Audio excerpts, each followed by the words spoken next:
The world and North America underwent massive changes 400 years ago. Empires were growing, cultures were intersecting, colliding, and clashing. Political and religious institutions were changing. Science was advancing, and music, art, and architecture were undergoing a renaissance and a revolution. Let's learn more as told by the Everything Everywhere Daily Podcast. The world during the year 1600. A little over 400 years ago, the world was undergoing a revolution, although most of the people who lived at the time probably didn't know it. For better or worse, long and short-term changes were underway almost everywhere. Parts of the Earth that had never been in contact before started to make contact with each other, even if some parties weren't looking to do so. It's the year 1600, and it's the last year of the 16th century. There was no year zero, so the first year of a century is the one that starts with a 1, and the last year of the century is the one that ends in double zeros. What was the world population in the year 1600? It's very hard to do an estimate for that far back because there weren't a collection of censuses that we could just add up to get a number. But based on estimates, there were probably somewhere around 500 million people on Earth in the year 1600. About 60 to 65% of the world's population lived in Asia, with China and India being the most populous regions. Approximately 15 to 20% of the global population lived in Europe, growing steadily despite periodic plagues and wars. Around 15 to 20% of the population lived in Africa. An estimated 5 to 10% of the population lived in the New World in North and South America, significantly reduced from the pre-Columbian levels due to disease and colonization. Estimates of the population of the Americas before European contact can vary widely. Finally, in the year 1600, about 1% of humanity lived across the Pacific Isles and in Australia. If there had been an overall world population increase between 1500 and 1600, it probably would have been very small. The total global economic activity probably increased slightly from 1500 to 1600, if only because trade increased significantly during the 16th century. China, India, and Europe all probably had very similar levels of economic activity, with the per capita average being slightly higher in parts of Europe, but it was not radically different. Other notable hubs of economic activity would be found in Southeast Asia, Central Asia, the Middle East, and Persia. Technical innovations did occur in the 16th century, but few innovations would have affected the quality of life of the average person at this point. The home of a peasant in 1600 wouldn't have been radically different than that of one in 1500. There were many incremental innovations across the board in agriculture, navigation, scientific instruments, and printing. And there were also some major scientific advances, such as the heliocentric theory published by Nicholas Copernicus in 1453. As we zoom in to see what's happening in different parts of the world, we should probably start in the Americas. The New World saw both the greatest changes over the 16th century and also some of the least. North America, that being what is today the United States and Canada, actually saw very little happen. There were European explorers that visited the region, such as the Italian Giovanni de Verrazzano and Jacques Cartier, who were both employed by France. The British attempted to establish a colony in Roanoke, Virginia in 1585, but the people living there mysteriously vanished. So, by 1600, there was relatively little which changed by this point. In South and Central America, it was a whole different story. In 1500, the Spanish had just started exploring the region and had established its first outposts. Between 1500 and 1600, Spanish influence in the Americas expanded dramatically, establishing Spain as the dominant colonial power in the Western Hemisphere. This period is often referred to as the Spanish Golden Age, and it saw conquest and colonization of vast territories, the extraction of wealth, and significant cultural and religious transformations. The Aztec and Inca empires had been conquered and were no longer a thing by the year 1600. The trading system known as the Manila Galleons, which sent Mexican silver to the Philippines to be traded for Chinese goods, began in the 16th century and was to last all the way through the 19th century. The importation of African slaves began in the 16th century, which was to define the economic system of much of the New World until the end of the practice in the 19th century. During the 16th century, Portugal transformed Brazil from a relatively overlooked part of its empire into a major economic and colonial hub. Initially focused on the lucrative spice trade in Asia, Portugal turned its attention to Brazil after French incursions threatened their claims.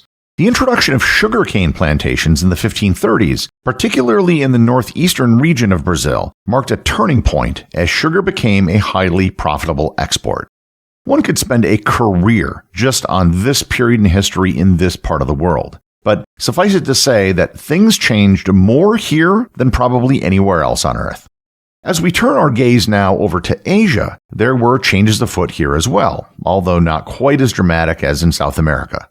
The year 1600 marked the Battle of Sekigahara, a decisive conflict that established Tokugawa Ieyasu as Japan's de facto ruler. This victory led to the foundation of the Tokugawa shogunate in 1603, ushering in over 2 centuries of stability in Japan. The Battle of Sekigahara is arguably the most important event in world history that occurred in the year 1600. The Ming dynasty in China was in decline, struggling with internal corruption and external threats such as the Manchus, who would eventually establish the Qing dynasty in 1644. The decline had started over a century before, but by the 16th century, the decline had become terminal. In the 16th century, Southeast Asia was shaped by the rise of powerful kingdoms, increased trade, and, of course, European incursions. Key empires during this period, such as the Ayutthaya Kingdom in Siam, the Burmese Toungoo Empire, and the Sultanates of Malacca and Aceh, dominated the region, often engaging in warfare and alliances to control strategic territories and trade routes. The spread of Islam continued, particularly in maritime Southeast Asia, where Theravada Buddhism solidified its influence on mainland states. The arrival of Europeans, particularly the Portuguese, Spanish, and later the Dutch, marked the beginning of significant foreign involvement, with the Portuguese capturing Malacca in 1511 to control the spice routes. The Spanish established a colonial foothold in the Philippines after Magellan's expedition in 1521, bringing Christianity and Spanish influence to the archipelago. In 1600, the Mughal Empire in India was at the height of its power and prosperity under the reign of Emperor Akbar, who had expanded the empire to include much of northern and central India. Akbar's policies of religious tolerance and administrative reforms strengthened the empire, integrating the diverse population of Hindus, Muslims, and other religious groups. Central Asia in 1600 was a region of political fragmentation, shaped by the leftovers of the Mongol Empire and the declining influence of the Timurid dynasty. The region was divided among various khanates, such as the Khanate of Bukhara, the Kievan Khanate, and the Kazakh Khanate, which all vied for dominance. These khanates were influenced by Islamic traditions and engaged in trade along the Silk Road, although its significance had diminished due to the rise of maritime trade routes. These regions also faced increasing pressure from expanding powers around them, including the Safavid Empire to the south and the Russian Empire to the north, which was beginning to encroach on Siberia and Central Asia. In the Middle East, under Sultan Mehmed III, the Ottoman Empire controlled vast territories spanning Southeast Europe, Western Asia, and North Africa. While the Ottoman Empire had yet to achieve its peak, it was ascendant during this period and had become the dominant power in the Eastern Mediterranean, the Levant, and North Africa. Their holdings in North Africa extended all the way to Libya, Tunisia, and small parts of Algeria. The Safavid Empire, in what is today Iran, under Shah Abbas I, was in a golden age, marked by economic prosperity and cultural achievements, including the flourishing of Persian art and architecture.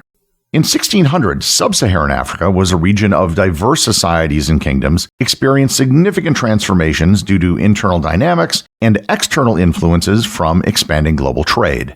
In West Africa, powerful states like the Kingdom of Benin and the Ashanti were thriving on trade in gold, ivory, and enslaved people, while the remnants of the Songhai Empire faced decline following the Moroccan invasion in 1591.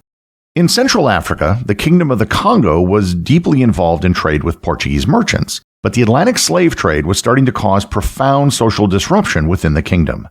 The Swahili coast in East Africa remained a hub of commerce, connecting the interior of Africa with the Indian Ocean trade networks dominated by Arab, Persian, and Portuguese traders. In southern Africa, the Zulu and other Bantu-speaking peoples lived in smaller chiefdoms, while Dutch explorers and traders were starting to make inroads around the Cape of Good Hope. And we'll end our whirlwind tour of the world in Europe. Europe was transitioning from the Renaissance to the Baroque period, with significant developments in art, music, and science. Key figures of the period, such as William Shakespeare and Galileo Galilei, were active at this time. The 16th century was a profound one for England. It saw the rise of the Tudor dynasty. Henry VIII established himself as the head of the Church of England and turned England into a Protestant country. After 6 wives in an attempt to get a son, which he did eventually get, It was his daughter Elizabeth who was to be the monarch that defined the later half of the century. Queen Elizabeth I was nearing the end of her reign in 1600. The English Renaissance was flourishing, and England was beginning to assert its naval dominance following the defeat of the Spanish Armada in 1588. Spain was under the rule of King Philip III, and the Iberian Union was still in place, linking Portugal and Spain under a single crown. However, the most significant events concerning both Spain and Portugal were all taking place in the New World. In 1600, France was emerging from a turbulent period of religious conflict and political instability caused by the French Wars of Religion, which had pitted Catholics against Huguenots, aka French Protestants.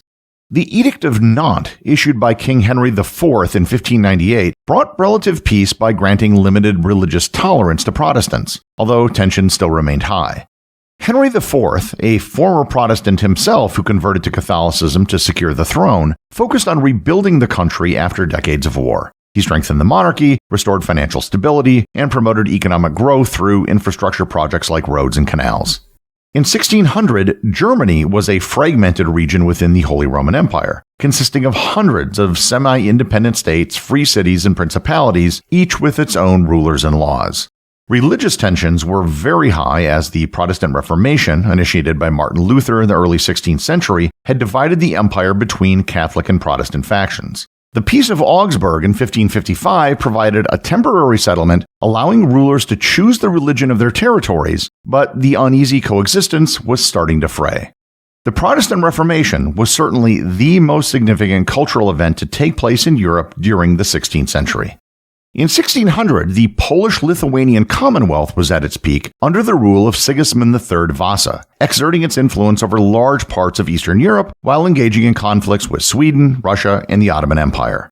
Muscovy, aka Russia, under Tsar Boris Godunov, faced political instability and the beginnings of the Time of Troubles, a period of famine, internal strife, and foreign intervention. The Ottoman Empire maintained dominance in the Balkans, but its power was starting to wane as local uprisings and external pressure challenged its control. The year 1600 was smack in the middle of what's been called the early modern period.